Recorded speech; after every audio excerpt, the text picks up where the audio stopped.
AICC के हमारे secretary in charge Manik Rao Thackeray ji, Telangana के युवा मेरे साथी दोस्त रेवंत रेड्डी जी, तेलंगाना के छोटा विधायक दल है सीएलपी के नेता बाटली मल्लू जी, हमारे पूर्व में कांग्रेस के अध्यक्ष उत्तम रेड्डी जी, वेंकट रेड्डी जी, एमपी जीवन Reddy ji, MLC Hanumant Rao ji, x PCC president. ये हमारे हिमाचल में जब हम युवा कांग्रेस में थे, हनुमंत राव जी इंचार्ज भी थे। हमारे के राजू जी, श्रीरन बाबू जी, नदीम जावेद जो एआईसीसी के सेक्रेटरी है, रोहित चौधरी जी एआईसीसी के सेक्रेटरी है, वामशी रेड्डी जी एआईसीसी के सेक्रेटरी है, Sampath Kumar ji, Mahesh Gaud former NSO president, जब हम एनएसओ के प्रेसिडेंट थे गौड़ साहब हमारे साथ प्रेसिडेंट थे, अंजुम यादव जी, मधुसूदन रेड्डी जी और जलटला टाउन अनुरुद्ध रेड्डी जी इंचार्ज जलटला टाउन। नमस्कारम।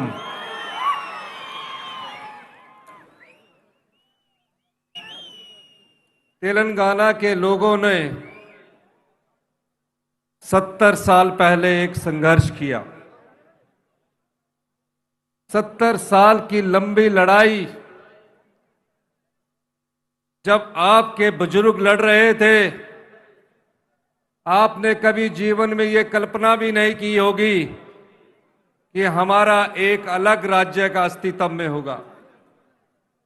तकरीबन 1500 लोगों ने तेलंगाना को अलग राज्य बनाने के लिए अपना बलिदान दिया।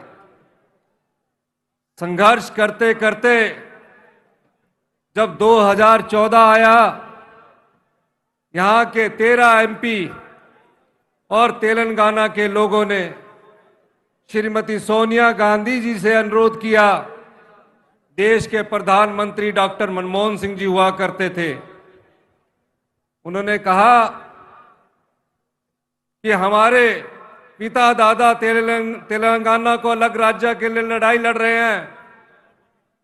कांग्रेस की सरकार है, देश के प्रधानमंत्री मनमोहन सिंह जी है। सोनिया जी आप यूपीए की चेयरपर्सन हैं, 70 साल का अधिकार हमें दीजिए।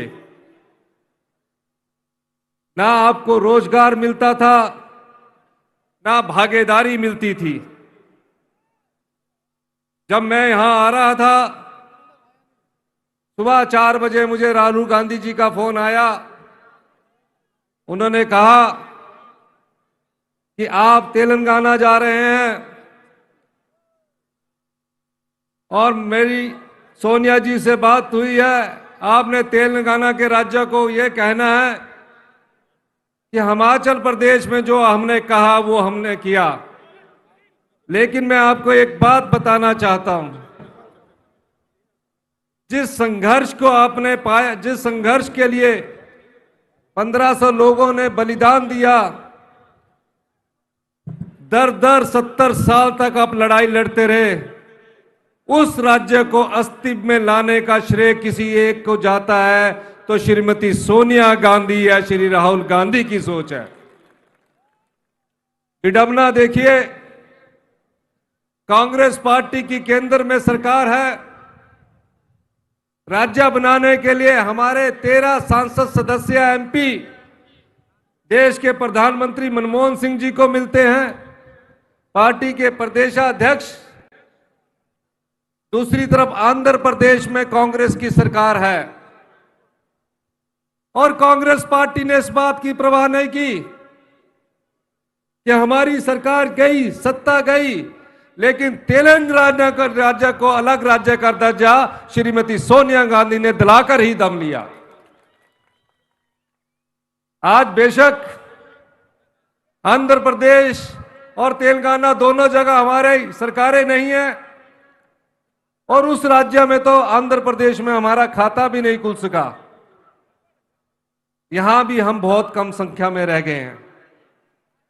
अगर हमको सत्ता में ही रहना होता तो हम आंध्र प्रदेश के कभी दो टुकड़े नहीं करते, लेकिन कांग्रेस ने आप लोगों को, तेलंगाना राज्य की माताओं की, बहनों की, युवाओं की आवाज को सुना और एक अलग राज्य 2014 में सत्ता में आया। 9 महीने की सरकार, 9 साल की सरकार यहां बने हुए हो गए हैं, और तकरीबन हर कोई आदमी एक सवाल पूछता है जिसके लिए आप लोगों ने संघर्ष किया। राज्य कांग्रेस ने दिया, सत्ता आपने टीआरएस को थमा दी, और 9 साल बाद आज आपको सवाल ये पूछना है कि जिस रोजगार, जिस मांगों को लेकर आपने संघर्ष किया था, आज सरकारी नौकरियों में तेलंगाना के 2000 सैंक्शन पद पड़े हैं, और माननीय मुख्यमंत्री जी उन रोजगार जो सरकारी कार्यालय में पड़े हैं उनको भरे नहीं गए हैं। आप युवाओं को उनके अधिकारों से वंचित रखा जा रहा है। 9 साल बाद, जब अगला चुनाव 5 महीने बाद होगा, आप उनसे पूछिए, क्या आप सिर्फ सत्ता में आने के लिए तेलंगाना को अलग राज्य बनाने की बात करते थे, या युवाओं को रोजगार देने के लिए अलग राज्य बनाने की बात करते थे? मुझे पता लगा सचिवालय से सरकार नहीं चल रही है। ये लोकतंत्र की विडंबना है कि कैबिनेट की मीटिंग तक नहीं होती है, समाज के अंतिम व्यक्ति तक पहुंचने की कोशिश नहीं होती है। हम सब लोग एक आम परिवार से आकर राजनीति करते हैं। जो आम परिवार से आया हुआ व्यक्ति हो, उसके मन में दर्द होता है। आज बेरोजगारी आसमान छू रही है, रोजगार के लिए कोई दफ्तर आपके पास नहीं है, लेकिन इस सरकार की कैबिनेट मीटिंग नहीं होती है। किस प्रकार फैसले लिए जाने हैं, उस दृष्टिकोण से आपकी आवाज को सुना नहीं जाता।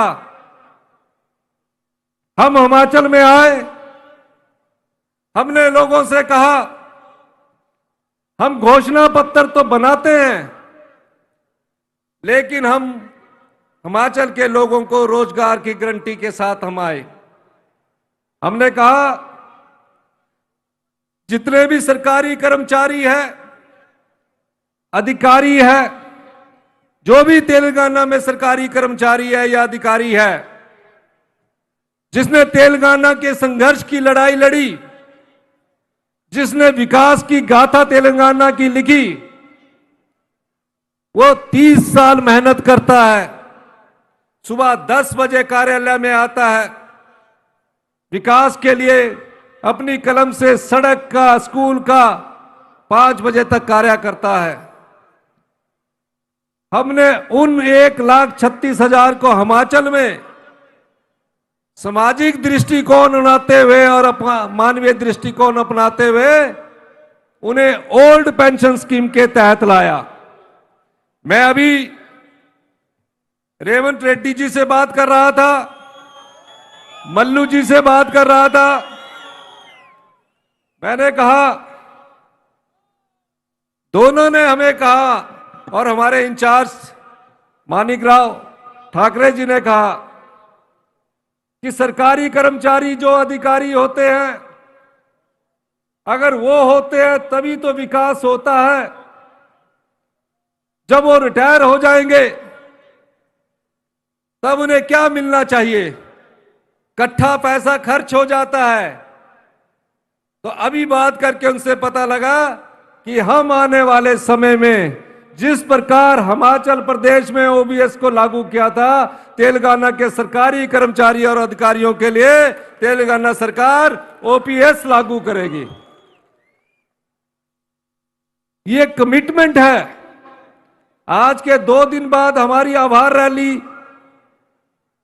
हिमाचल प्रदेश धर्मशाला में होने जा रही है सरकारी कर्मचारी और अधिकारियों द्वारा।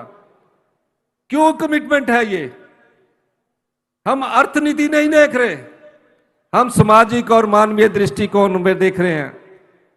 जीवन के अंतिम पड़ाव में पैसे की जरूरत होती है। परिवारों की सोच बदल गई है। गांव में बुजुर्ग माता पिता रहते हैं, जब उनको ये एश्योरेंस मिल जाएगी कि सरकार की तरफ से हमें हर महीने पैसा मिलेगा, उनका स्वाभिमान जिंदा रहेगा, उनका आत्मसम्मान जिंदा रहेगा। इस प्रकार की कमिटमेंट आने वाले समय में हमारी जो तेलंगाना की कांग्रेस पार्टी है, वो अपनी गारंटी में आने वाले समय में शामिल करने जा रही है। हम लोग राजनीति में सत्ता के लिए नहीं है, हम राजनीति में सिर्फ विलासिता की जिंदगी जीने के लिए नहीं है। कांग्रेस पार्टी की विचारधारा, कांग्रेस पार्टी की नींव गरीब लोगों की सोच से निकलती है। आज देश में मनरेगा के कारण लाखों लोगों को रोजगार मिल रहा है। यह सोच कांग्रेस पार्टी की विचारधारा से, सोनिया गांधी और राहुल गांधी जी की सोच से निकली है। कोरोना काल में अगर यह मनरेगा ना होती तो लाखों घरों के चूल्हे भी नहीं जलते। भारतीय जनता पार्टी की सरकार ने इसको बंद करने की हमेशा कोशिश की, लेकिन कांग्रेस पार्टी ने इसको संविधान संशोधन करवाकर आम लोगों के हाथ में ताकत दी। ये कांग्रेस पार्टी की सोच है। जिस तरह हमने तेलंगाना की राज्य बनाते हुए सत्ता खो दी, उसी तरह हमारी विचारधारा से इस देश की एकता और अखंडता के लिए कई नेताओं ने अपने बलिदान दिए। अगर हमको सत्ता ही चाहिए, हम तो मुख्य विपक्षी पार्टी है और तेलंगाना सिर्फ एक राज्य की पार्टी है। हम सत्ता में भी ना हो तभी पूरे हिंदुस्तान में हम मुख्य विपक्षी के पार्टी के तौर पर सबसे बड़ी पार्टी है। और अगर कोई ऐसी पार्टी है जो देश की एकता और अखंडता को जोड़ के रख सकती है, वो कांग्रेस पार्टी है। जब देश आजाद हुआ, इस देश में सुई तक नहीं बनती थी और आधी आबादी को एक वक्त का खाना नसीब होता था। कांग्रेस पार्टी की नीतियों से, कांग्रेस पार्टी के कार्यक्रमों से जब देश की आबादी सिर्फ 40 करोड़ थी, आज हमारी आबादी 140 करोड़ हो गई है। यह कोई 9 साल और 10 साल की सरकार का कार्यक्रम नहीं है। ये कांग्रेस पार्टी की नीति और सोच से आज हिंदुस्तान आत्मनिर्भरता की ओर आगे बढ़ा है, अपने पैरों पर खड़ा है। कोई भी ऐसी पार्टी बता दीजिए जिसने इस देश की एकता और अखंडता के लिए बलिदान दिया हो। यह केवल कांग्रेस पार्टी है जिसने इस देश की एकता और अखंडता के लिए बलिदान दिया हो। श्रीमती इंदिरा गांधी ने इस देश की एकता और अखंडता के लिए अपने प्राणों का बलिदान दिया। वो देश की प्रधानमंत्री थी। सुबह का नाश्ता करके घर की चौखट से जैसे ही बाहर कदम रखा, देश के आतंकवादियों ने उनकी छाती पर 36 गोलियां दाग दी। इंदिरा गांधी जी के मुंह से सिर्फ एक शब्द निकला, चौखट में लंबी पड़ी, साड़ी खून से लथपथ थी। अंत का शब्द था जय हिंद। वो हमको छोड़कर चली गई। राजीव गांधी जी राजनीति में नहीं आना चाहते थे, पायलट थे। कांग्रेस जनों ने मांग की ये पता भी नहीं था उनको कि देश के प्रधानमंत्री बनने के 5 साल बाद देश विरोधी आतंकवादी उन्हें बम से उड़ा देंगे। अभी मां की चिता ठंडी भी नहीं हुई थी, राजीव गांधी को आतंकवादियों ने बम से उड़ा दिया। सिर कहीं और गिरा, धड़ कहीं और गिरा। एक ही परिवार ने 2 प्रधानमंत्री को खो दिया। 2 प्रधानमंत्री, किसी विश्व में ऐसा उदाहरण नहीं मिलता कि एक ही पार्टी के 2 प्रधानमंत्री, एक ही परिवार के 2 प्रधानमंत्रियों को इस पार्टी ने खो दिया। राहुल गांधी जी उस सोच के लिए भारत जोड़ो यात्रा में निकले, वो देश के प्रधानमंत्री के लिए नहीं निकले। उन्होंने कहा कांग्रेस एक ऐसी विचारधारा है, इस समय देश में अराजकता का माहौल है, भाई बहन में दूरियां बढ़ रही है। इस देश की एकता और अखंडता के लिए मुझे कन्याकुमारी से कश्मीर तक की यात्रा करनी चाहिए। ये विचार कांग्रेस पार्टी से निकलते हैं। अगर देश का प्रधानमंत्री श्रीमती सोनिया गांधी जी को ही बनना था तो 2004 में उनके सामने सभी राजनीतिक दल, उसमें टीआरएस भी शामिल थे कि आप देश के प्रधानमंत्री बनिए। लेकिन श्रीमती सोनिया गांधी ने देश के प्रधानमंत्री की कुर्सी को अभी त्याग कर दिया। तो ये कांग्रेस पार्टी है जो देश की एकता और अखंडता के लिए अपना बलिदान देती है। इसलिए मैं आज आपके सामने ये कहने आया हूं, कांग्रेस पार्टी जो आपसे वादा करेगी, जो गारंटियां आपको देगी, वो निश्चित तौर पर उसको हम पूरा करेंगे, हमारी सरकार पूरा करेंगे, हमारे नेतृत्व हमारा पूरा करेंगे। मैं जानता हूं यहां कांग्रेस पार्टी के दोनों नेता, चाहे मल्लू जी या चाहे रेवंत रेड्डी जी है, संघर्ष कर रहे हैं। ये संघर्ष सत्ता के लिए नहीं कर रहे हैं। ये नहीं कह रहे कि हम सत्ता के लिए संघर्ष कर रहे हैं। ये कह रहे हैं कि हमें एक मौका दीजिए, हम व्यवस्था परिवर्तन के लिए आए हैं, गरीब की सोच को आगे बढ़ाने के लिए आए हैं। अंत में जो हमारी शेट्टी जी की 800 किलोमीटर की पद यात्रा हुई है, भट्टी जी की, उनको बहुत बहुत बधाई देता हूं। आने वाले समय में हमारे रेवंत रेड्डी जी जो और शेट्टी जी और जो नेता बैठे हैं, इनके मन में आपके लिए दर्द है। तपती गर्मी में पद यात्रा की जा रही है, ये संघर्ष है, क्योंकि ये सेवा की राजनीति में विश्वास करते हैं और व्यवस्था परिवर्तन में विश्वास करते हैं। इन्हीं शब्दों के साथ एक बार मैं फिर से तेलंगाना की जनता का बहुत बहुत धन्यवाद करता हूं। हमने आपको राज्य दिया है, हमने सत्ता कभी नहीं आपसे मांगी, लेकिन 5 महीने बाद आप जब चुनाव में जाओगे तो व्यवस्था परिवर्तन के लिए आप हमारे तेलंगाना के राज्यों को समर्थन कीजिए। ये जो वादे करेंगे वो पूरा करना हमारी विचारधारा है, हमारा कर्तव्य है, हमारा धन्यवाद है। बहुत बहुत धन्यवाद। जय हिंद, जय भारत।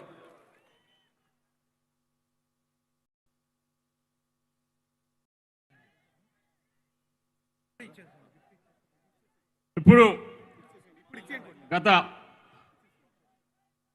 68 రోజులుగా పాదయాత్ర చేస్తూ ఆదిలాబాద్ నుంచి మొదలుపెట్టి మహబూబ్నగర్ జిల్లా వరకు దాదాపు 800 కిలోమీటర్లు పూర్తి చేసుకొని ఈరోజు ఇక్కడ ఈ భారీ బహిరంగ సభకు విచ్చేసిన పెద్దలు సిఎల్పి నాయకులు మల్లు భట్టి విక్రమార్క గారిని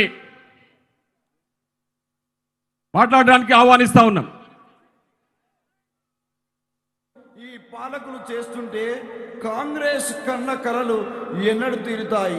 నీ ఆశయాల కోసమే మా జనం పీపుల్స్ మార్చ్, మా జనం పీపుల్స్ మార్చ్.